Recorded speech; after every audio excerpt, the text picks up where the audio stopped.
Bom dia a todos. Estamos mais uma vez dando continuidade aos estudos, do Livro dos Espíritos e já chegamos à parte quarta, das esperanças e consolações, capítulo 1, das penas e gozos terrenos.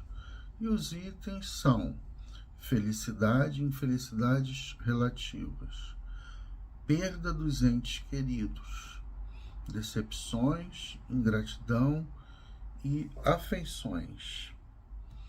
E vamos lembrando aqui que estamos chegando no final do ano, vamos ter no próximo sábado a festa de Natal, e as pessoas que puderem continuar colaborando, que ainda há tempo, de sempre conseguir mais algumas bolsas, e manter sempre as doações, participar das campanhas, que é muito importante para os trabalhos do centro. Então, a Casa do Caminho promove isso.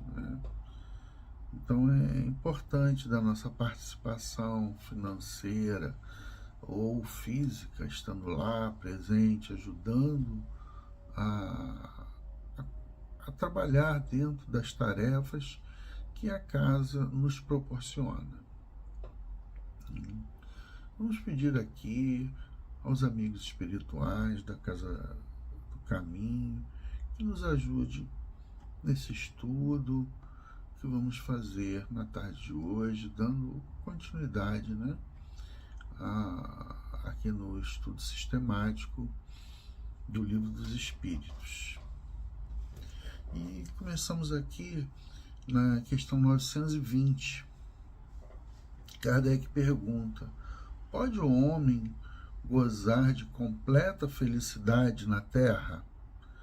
Os espíritos dizem que não, já que o mundo que vivemos é de prova ou de expiação, prova e expiação. Dele depende a suavização de seus males, tão feliz quanto possível na Terra. Quer dizer, nós vivemos num mundo de provas e expiações, e por todos os estudos que nós temos, nós estamos aqui para nos educarmos, reparar débitos de outras encarnações. E os espíritos que aqui povoam são espíritos com grandes dificuldades, como cada um de nós, cada um tem as suas dificuldades. E com essas relações que nós temos, nós vamos aprendendo, vamos tentando melhorar, como ele coloca aqui os espíritos, suavizar os males. Então, essa felicidade completa aqui na Terra, nós não vamos conseguir, devido ao estado do planeta. Então, que isso fique bem claro para todos nós. E aí ele fala na 921, o homem será feliz na Terra quando a humanidade estiver transformada, mas poderá conseguir uma felicidade relativa. Nós podemos ter algum tipo de felicidade? E os espíritos dizem que sim, E eles começam falando que o homem é o obreiro da sua própria infelicidade. E se nós praticarmos as leis de Deus, aí sim nós vamos diminuir esses males, e nos proporcionará a nós mesmos, felicidade tão grande quanto comporta a nossa existência grosseira. Então, quanto mais nos aproximamos das leis de Deus, buscamos esse caminho, seguir os ensinamentos que Jesus trouxe para todos nós conseguimos ter uma felicidade relativa. Porque essa felicidade plena não conseguimos. É só a gente observar que a gente às vezes pode estar muito bem, ter uma condição financeira bem razoável, atendendo a todas as nossas necessidades e tudo, mas quantos irmãos estão em sofrimento? Quantas pessoas não têm o alimento em casa? Então, assim, se nós olharmos para nós e percebermos que nós já temos essas condições favoráveis, mas e se não tivéssemos? Né? Então, assim, pelo menos o que eu vejo é você olhar para o próximo, ver as dificuldades. Eu posso ter alguns níveis de felicidade, né? Ser feliz porque tenho minha casa, tenho alguns bens materiais, meu filho passou na faculdade, se formou, aí eu tenho um bom casamento. Então a gente coloca a felicidade em determinadas ações terrenas, né? Mas a gente olhar para o lado, olhar para baixo, como ele fala aqui mais adiante, né? E a gente vai ver tanta desgraça. E como é que nós vamos ter essa felicidade plena vendo os nossos irmãos em Deus com tanto sofrimento? Se nós acharmos que temos essa felicidade plena, é porque o egoísmo ainda reina muito forte dentro de nós. É claro que é muito bom a gente ter a satisfação, ter muitas alegrias, né? Que nós também busquemos isso, né? É como os Espíritos botam aqui, que nós que somos os próprios obreiros da nossa infelicidade. Então, que a gente se aproxime dessas leis de Deus para não sermos infelizes, né? Não termos essa infelicidade.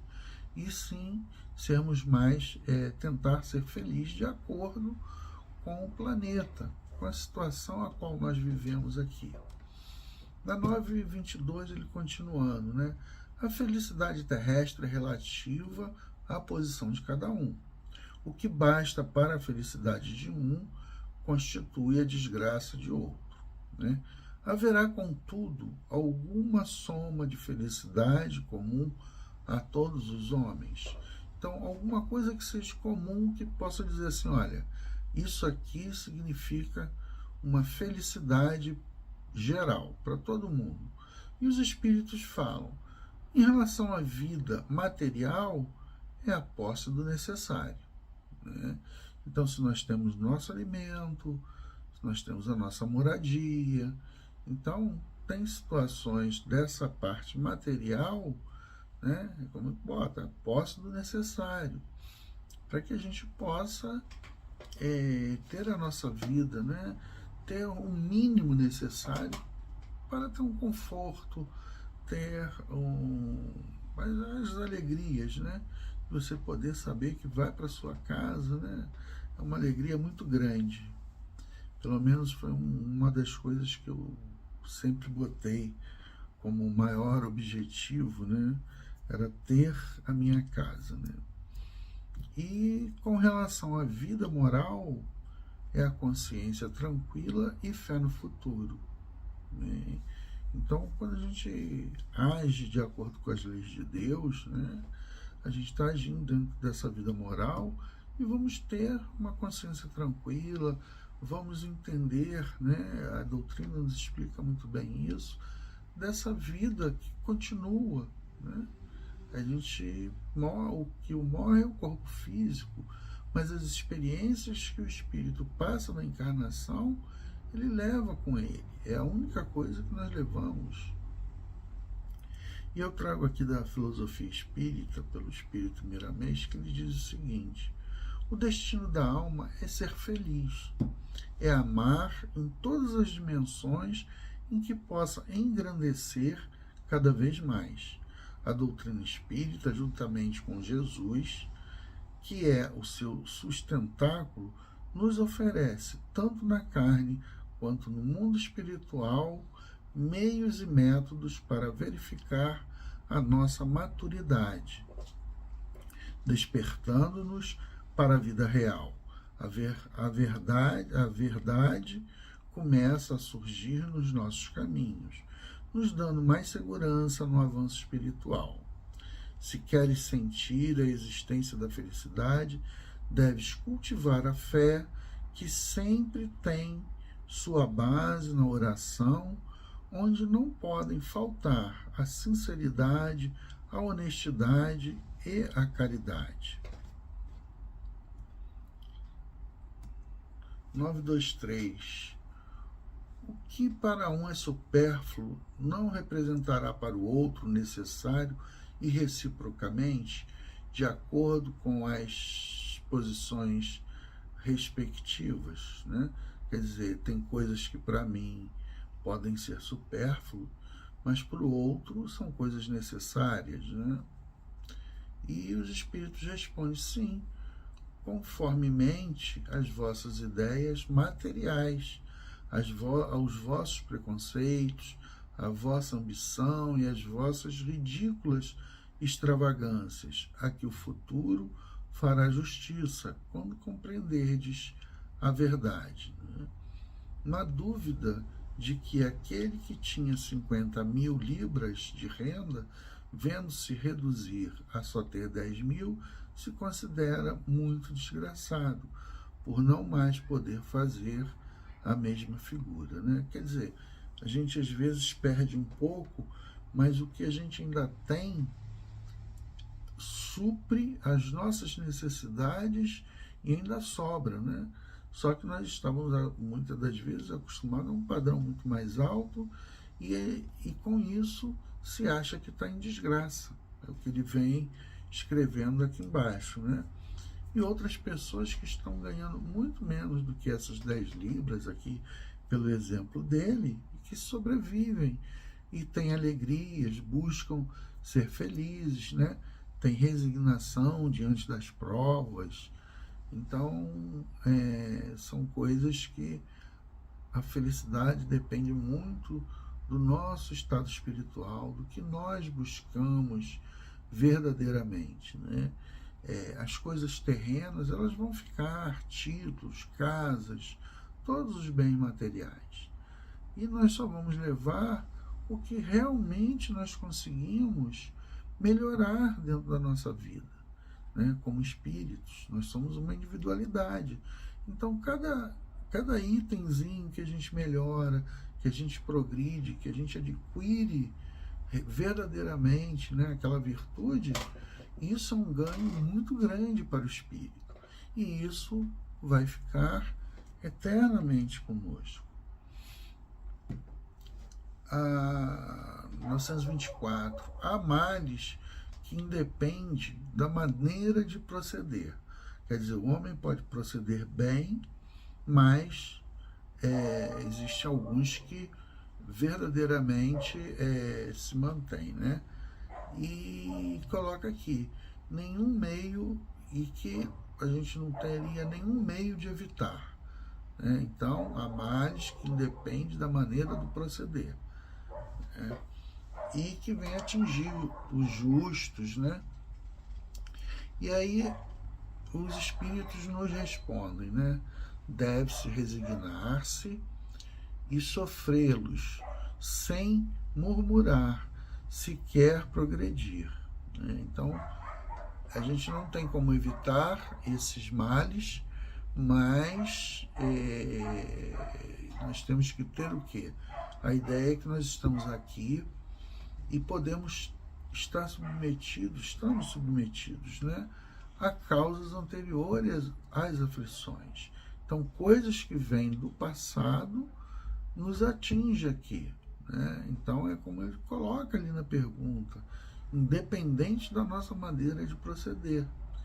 Então, são coisas que estão acontecendo e que vão ser, dentro do nosso conhecimento, a gente perceber que ali são coisas que estão vindo, né, de vidas passadas, e que nós temos que ter um verdadeiro comportamento, uma resignação diante dessas provas, né? E eu trago aqui do Miramês, né?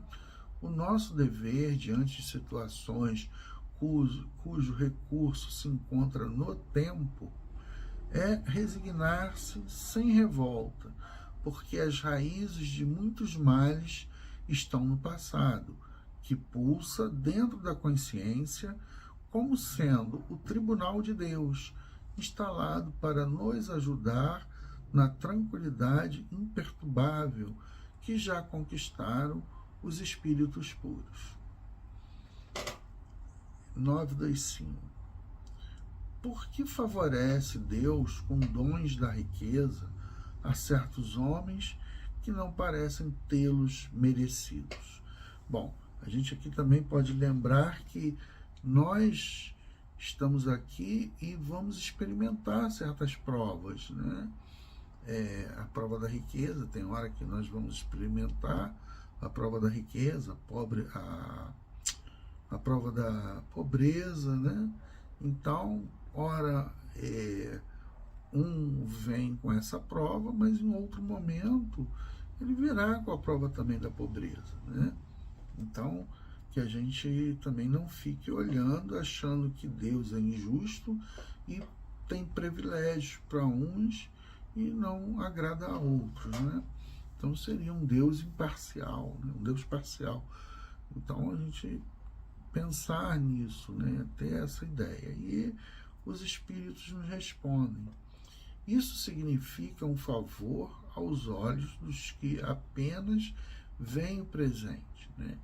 Nós não sabemos se essas pessoas que estão afortunadas em outras vidas foram pessoas miseráveis no sentido financeiro, né? Mas fique sabendo, a riqueza é de ordinária, por mais perigosa do que a miséria, né? A prova mais perigosa do que a miséria. E aí Miramês fala o seguinte: a fortuna, aos olhos do mundo, parece um favor especial, contudo representa convites fortes para as paixões inferiores. No entanto, ela pode ser um meio de luta para o fortalecimento moral. Se estás sendo agraciado, como se diz na terra, pela fortuna, usa para o teu conforto, com parcimônia e para o bem comum. Que o ouro pode tranquilizar a tua consciência, estando Jesus te inspirando para tal empreendimento, né? Então aqui, ó, convite para fortes, para as paixões inferiores, né? A questão da riqueza. Eu trago aqui o exemplo aí da Copa do Mundo, essas pessoas aí, né, jogadores, ex-jogadores, comendo carne e com aqueles pozinhos de ouro, né? Uma coisa absurda. Um deles foi o Ronaldo, e que passou uma vida muito complicada, né? Morou aqui em Bento Ribeiro, foi vizinho lá também da minha tia, e a mãe dele era muito amiga e sempre socorreu muito a eles, né? Quer dizer, a pessoa vive um estado complicado, com faltas em relação à parte alimentar e as complicações com o pai, com bebidas, enfim, uma família bem complicada, né? E aí você chega na hora que você tem dinheiro, observar o quanto sofrimento passou pela falta, né?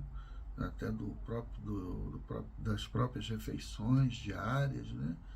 Então, assim, não olhar para aqueles que estão hoje em falta, né? Com tanto dinheiro, com tanta situação, né? Então as pessoas acabam enveredando por um endividamento futuro, né? Não saber usar de forma adequada, como o Miramês fala aqui, né?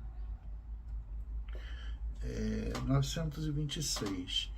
Criando novas necessidades, a civilização não constitui fonte de novas aflições? Os espíritos respondem: os males deste mundo estão na razão das necessidades factícias que vos criais, né? E se a gente olhar aqui para a questão tecnológica, né, Nós vemos que hoje a pessoa compra um celular, acha que é de última geração, daqui a 2, 3 meses já tem um outro superando, né? A pessoa ficou feliz, se endividou com 500 prestações e passou um pouco tempo, já tem um outro superior e ela se torna infeliz, né? Então, são aflições, situações que são criadas, né? Estou falando aqui de um bem material, mas tem várias situações que são, como coloca aqui, factícias, né? Que nós mesmos criamos, que isso não vai nos levar a nada. Nós devemos, sim, diante do mundo que nos cerca, a gente tentar ser feliz, né? Mas que a gente possa ter, não tendo, né? Não tendo condições de ter esses bens materiais, que a gente também não caia em desgraça na vida, né? Não se considere infeliz, né? Quantas pessoas que perdem o rumo, né, da vida. E ele continua aqui: há muitos desenganos se poupa nesta vida aquele que sabe restringir seus desejos, né? E olha sem inveja para o que está acima de si. O que menos necessidades tem, esse é o mais rico, né? Ele não fica na dependência dessa fonte de novas aflições, dessas necessidades factícias, né? E ele continua aqui: invejais os gozos dos que vos parecem os felizes do mundo, né? Sabeis, porventura, o que lhes está reservado, né? Então, quer dizer, a gente olha, acha que aquelas pessoas estão felizes, né? Mas e o que será que estão reservado para elas? Nas mídias sociais, né, você só vê pessoas felizes, mas muitas das vezes a gente conhece certas pessoas e sabe da vida, das dificuldades que aquelas pessoas passam, né? Mas nas redes sociais é só sorrindo, dando like, fazendo um monte de situações para parecer que são pessoas felizes, né? E quem trago aqui também, Miramês, ele fala o seguinte, né? A moderna civilização é fonte de novas aflições que torturam o homem cada vez mais, pelas necessidades fictícias que ele próprio cria e que o perseguem nos seus caminhos. Nós criamos as nossas aflições e elas nos servem como escolas, porque a vida, a natureza aproveita tudo e transforma em experiências valiosas. Quer dizer, até os caminhos equivocados que muitas vezes nós escolhemos, eles vão servir para que no futuro nós olhemos e possamos decidir em não seguir aquele caminho, né? Porque vamos perceber quantas torturas nós tivemos em relação a decisões equivocadas, vendo só as necessidades materiais. No 927, né? Não será real a infelicidade daqueles a quem falta o necessário, né? Então, é claro, se eu não tenho o necessário para viver, realmente isso é uma situação infeliz, né? E os espíritos respondem: verdadeiramente infeliz, o homem só o é quando sofre da falta do necessário à vida e à saúde do corpo. Porque nós temos que ter o corpo físico são para que possamos aqui aproveitar o máximo a esta encarnação, né? Sem o corpo físico são, nós vamos ter grandes dificuldades, né? Então, verdadeiramente, o que ele coloca é isso: é o necessário à vida e ao corpo físico. Todavia, pode acontecer essa privação, seja de sua culpa, quer dizer, eu tomo medidas equivocadas para a minha vida e eu fico desprovido, né, do necessário. Então, isso é uma coisa que eu não vou poder me queixar, porque dependia de mim tomar as boas resoluções. Agora, se for causado por outrem, aquele que vai ter a causa, né? É ele que vai pagar por isso, né? Vai ser responsabilidade do outro e não minha. Quando depende apenas de mim, eu procure tomar as melhores decisões. 928. Evidentemente, por meio da especialização das aptidões naturais, Deus indica a nossa vocação neste mundo. Muitos dos nossos males não advirão de não seguirmos essa vocação. Então, o que ele está falando aqui? Nós temos uma vocação para determinadas profissões e acabamos não seguindo. Por quê? A questão dos nossos pais querem, muitas das vezes, o melhor para nós, né? Entre aspas. Acha que o melhor é seguirmos determinados caminhos, que vai dar mais dinheiro, mas não vai dar a felicidade a qual o espírito está necessitando. A gente também tem que permitir que esse espírito possa fazer as suas escolhas. Pode ser que financeiramente não seja melhor, mas é o que ele está apto a fazer, é o que vai lhe dar a satisfação, a felicidade, essa felicidade relativa dentro dessa encarnação, dentro desse mundo de provas e expiações. E ele fala o seguinte: assim é, de fato, e muitas vezes são os pais por orgulho ou avareza, né? A questão da avareza é o quê? Que o filho trabalhe para ganhar bem, né? Está ali naquilo, só na questão do avarento. E pode ser até pensar de mais tarde trazer até um próprio conforto para o próprio pai, para a própria mãe, né?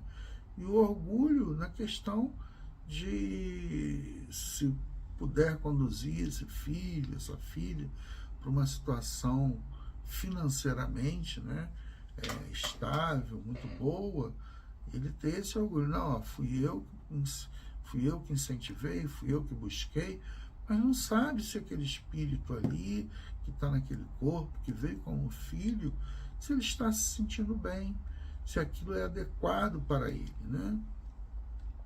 Então é isso que vem nessa pergunta aqui, né? E aí continua aqui, né? Orgulho ou avareza desviam seus filhos da senda que a natureza lhes traçou, comprometendo-lhe a felicidade. Por feito desse desvio, responderão por ele, né? Então, se o filho vai ser infeliz por esse desvio colocado pelos pais, né, por essa imposição, eles vão responder por isso. Na letra B, ou letra A, achareis então justo que o filho de um homem altamente colocado na sociedade fabricasse tamancos, por exemplo, desde que para isso tivesse aptidão, né? E os espíritos dão uma chamada no Kardec, ó: cumpre não cair no absurdo, nem exagerar coisa alguma, né? Já dá uma chamada aqui em relação a isso. A civilização tem suas exigências, porque haveria de fabricar tamancos um filho de um homem altamente colocado, como dizeis. Se pode fazer outra coisa, poderá sempre tornar-se útil na medida de suas faculdades, desde que não as aplique às avessas. Quer dizer, ele pode, de alguma forma, utilizar toda a sua habilidade, né, aproveitar toda essa questão, como ele coloca aqui, da pessoa ter já uma posição, né, bem colocada dentro da sociedade, né, e conduzir alguma coisa de acordo com as habilidades do filho, né? E aí ele coloca aqui, que, como exemplo, que nós poderíamos ter um mau advogado, né? Vamos dizer que esse pai fosse um advogado e queria que o filho fosse um advogado, né? E acaba sendo um mau advogado, mas poderia ter sido um bom mecânico, né? Você poderia botar em escolas, botar para ter uma situação também confortável, né? E aqui, ele continua aqui, ó. No afastarem-se os homens da sua esfera intelectual, reside, inobitavelmente, uma das mais frequentes causas de decepção. A inaptidão para a carreira abraçada constitui fonte inesgotável de reversos. Quer dizer, eu vou para uma profissão que eu não gosto, estou sendo ali obrigado, e isso vai me causar uma infelicidade, né? Deixa eu ver. Vamos lá. Opa. Peraí, gente. Travou aqui. 929. Há pessoas aqui baldadas de todos os recursos, né? Embora no seu derredor reine a abundância. Então a pessoa tem seus recursos, tem abundância em torno dela, só tem diante de si a perspectiva de morte. Que partido deve tomar essa pessoa, né? Devem deixar-se morrer de fome? Né? Então os espíritos respondem, né? Quer dizer, a pessoa tem recursos, né, pessoais de poder se desenvolver. Existe uma abundância que reina em torno dela, né? Então você tem como se autossustentar, você se desenvolver no seu trabalho e tudo mais, né?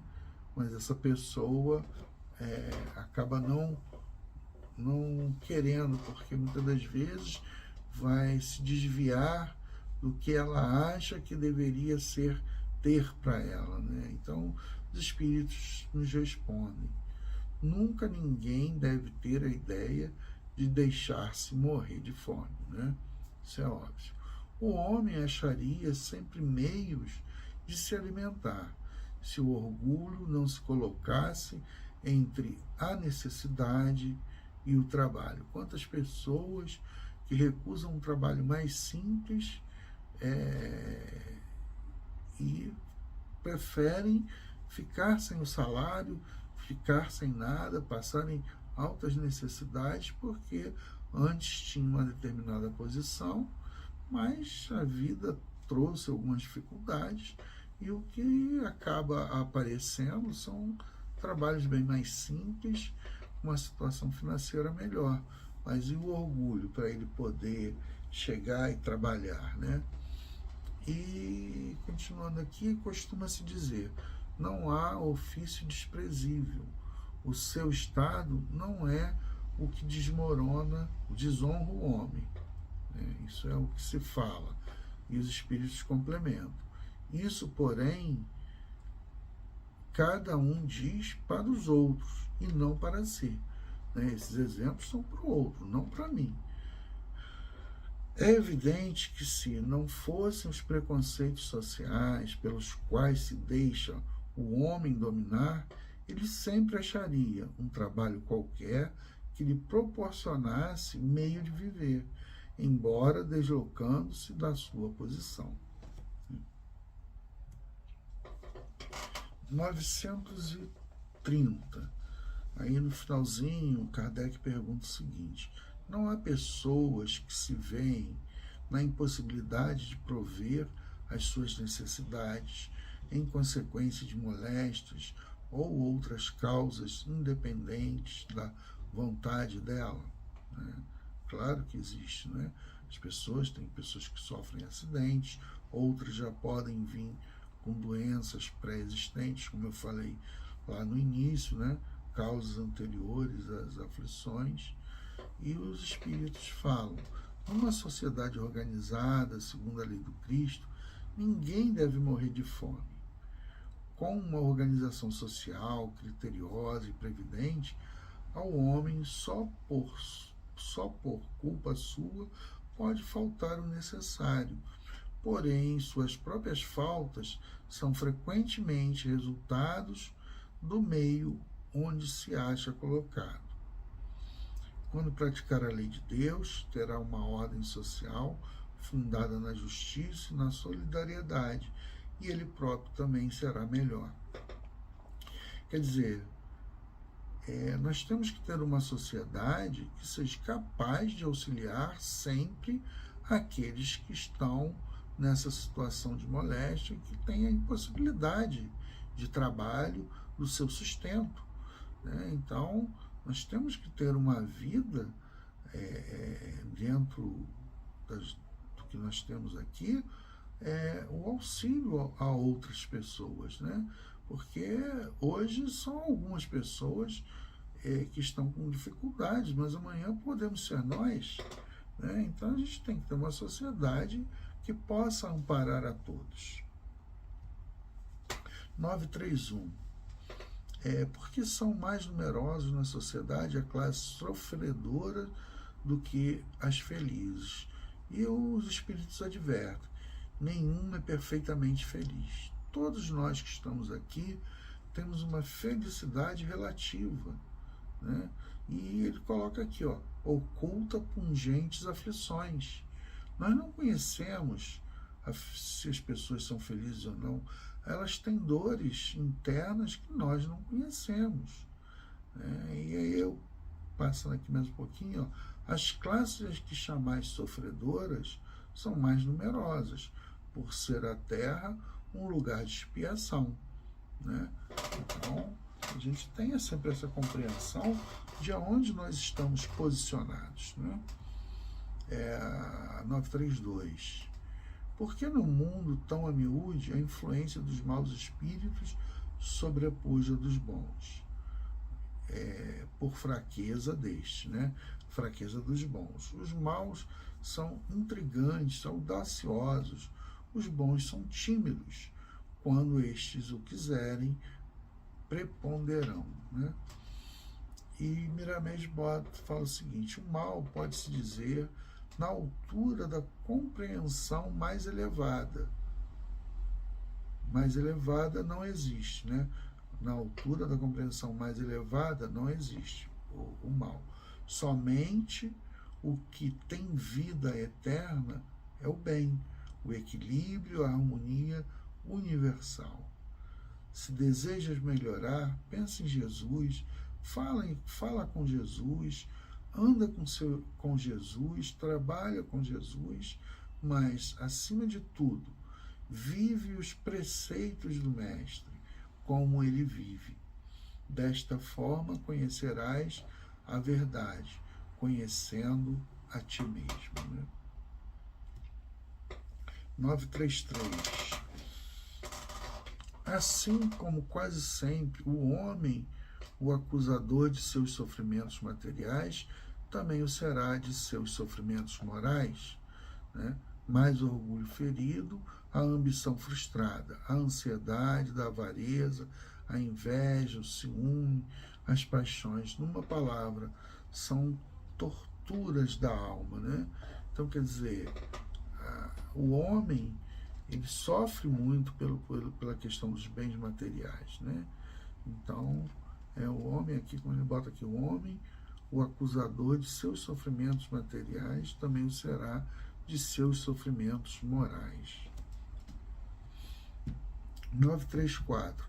Perdas de entes queridos agora. A perda dos entes queridos, que não são caros, não constitui para nós legítima causa de dor, tanto mais legítima quanto é irreparável e independente da nossa vontade, né?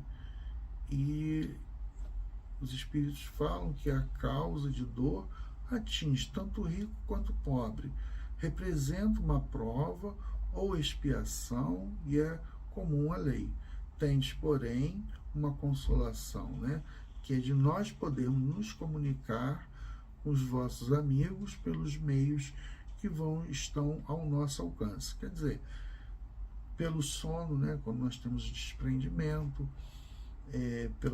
pelas questões mediúnicas, né, muitas das vezes. Agora no 2 de novembro, Dia dos Mortos, nós tivemos comunicações para várias mães que estavam lá, né, e outras pessoas receberam comunicações dos seus entes queridos, né, que se deve pensar da opinião dos que consideram profanação as comunicações com além-túmulo, né? E os espíritos falam, né, que isso na realidade é uma coisa natural, essa comunicabilidade, né? Isso é uma das bases da doutrina espírita, né? Nós podemos se comunicar. Agora, qual é a forma a qual nós estamos se comunicando, né? Quem está fazendo essas comunicações? Está usando de forma leviana para ter ganhos financeiros, né? Então, a gente ter esse entendimento de quem nós procuramos, né, para fazer essas comunicações. É como eu falei, no dia 2 de novembro teve a psicografia das pessoas. Então, você está numa casa séria, com responsabilidade, é uma coisa. Agora, você está num local em que tem o uso para um ganho financeiro, né? Então, realmente, isso é repreensível, né? 936. Como é que as dores inconsoláveis dos que sobrevivem se refletem nos espíritos que as causam, né? Como é que a nossa dor reflete naquele que partiu, né? Então, o espírito é sensível à lembrança e à saudade dos que lhe eram caros na terra, mas uma dor incessante, desarrazoada, o toca penosamente, porque nessa dor excessiva ele vê falta de fé no futuro, de confiança em Deus, e por conseguinte um obstáculo ao adiantamento dos que choram, e talvez sua reunião com estes, né? Então, assim, nós temos que ter um certo comportamento. A dor não tem como. Nós vamos sentir, eu sinto a falta dos meus entes queridos, do meu pai, da minha mãe, né? Mas de vez em quando eu lembro neles, né? Eu lembro muito do meu pai, quando eu estou fazendo os trabalhos domésticos, né? De consertar uma coisa aqui, outra ali. Às vezes tem uma dificuldade, eu já, pai, me ajuda aqui, eu estou precisando, né? Meu pai era um excelente profissional. Então, assim, a gente consegue, né? A gente não pode ficar preso a essas dores, né? Eu fui ao enterro, um jovem, 34 anos, né? Era genro de um amigo meu, e a filha ficou lá abraçada o tempo todo, com o corpo, né? Fez isso também no hospital, e ainda botou no Face, agarrada lá com ele, lembrando as histórias. Quer dizer, isso é uma coisa que não se deve fazer, né? Você prende aquele espírito ali. As duas pessoas, na realidade, acabam ficando presas, né, numa relação dessa. 937. Para o homem de coração, as decepções oriundas agora é a ingratidão, né, da ingratidão e da fragilidade dos laços da amizade não são também uma fonte de amarguras? Bom, a gente tem que pensar o seguinte nessa questão. Quando nós fazemos alguma coisa, nós temos que fazer sem esperar retribuição. Então, quando nós já estamos esperando que o outro nos retribua, né, a gente já está fazendo com certo interesse, né? Então, que a gente possa ter esse entendimento, a gente poder fazer. Se a pessoa vier retribuir, ótimo. Se ela não vier, é um problema dela, ela vai ter consequências sobre isso, né? Então a gente olhar para nós e falar assim, não, eu tenho que estar num ponto melhor. Se eu ficar esperando, se eu faço uma coisa para receber que as pessoas sejam gratas, na realidade eu estou esperando sempre uma retribuição. Então, que eu possa me esclarecer em relação a isso, tá? A gente poder fazer o bem pelo próprio bem, acabou. É um caminho que a gente tem que seguir.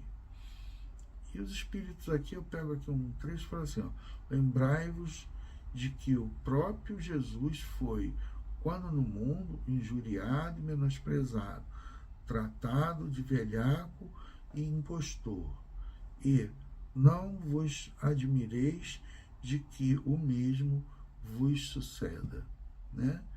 E ele lá na cruz ainda pediu perdão porque nós ainda estamos no estado de ignorância. Foi isso que ele falou, né? Rogando ao Pai, né? 938 e a última. As decepções oriundas da ingratidão não serão de molde a endurecer o coração e a fechá-lo à sensibilidade? Isso é um erro que a gente comete, né? Não é porque uma pessoa foi ingrata, né, que a gente deva fechar o nosso coração. Nós fazermos o bem sem esperar algum resultado, alguma coisa, né, isso é uma virtude que nós estamos para conquistar. Se estamos na beira de conquista, ou se já conquistamos, então essas coisas a gente não tem que se importar. Quem vai ter a dívida é o outro, não sou eu. Eu posso pegar e fazer com amor, com carinho, tá ali me dedicando a poder ajudar o próximo. Acabou, apenas isso, entendeu? Na questão a última, mas isso não impede que lhe ulcere o coração. Ora, daí não procederá a nascer a ideia de que seria mais feliz se fosse menos sensível? Pode, se preferir a felicidade do egoísta, triste felicidade é essa, né? Quer dizer, se eu fechar o meu coração para essas coisas, eu estou, na realidade, sendo egoísta. Eu quero sempre a retribuição. Então, que a gente mude o nosso pensamento, a gente possa ter um entendimento melhor com o que a doutrina nos traz. Se a gente considera como ingratidão, porque nós estamos esperando retribuição. Ao passo que nós fizermos sem esperar nada, né, as pessoas não vão ser ingratas com a gente, né? Elas deveriam retribuir, fazer, mas isso é uma responsabilidade do outro. Nós temos que pensar em nós, fazermos a nossa parte, tá bom? Espero que todos tenham um bom Natal, boa virada de ano, e que possamos estar juntos aqui mais uma vez. Que assim seja, graças a Deus.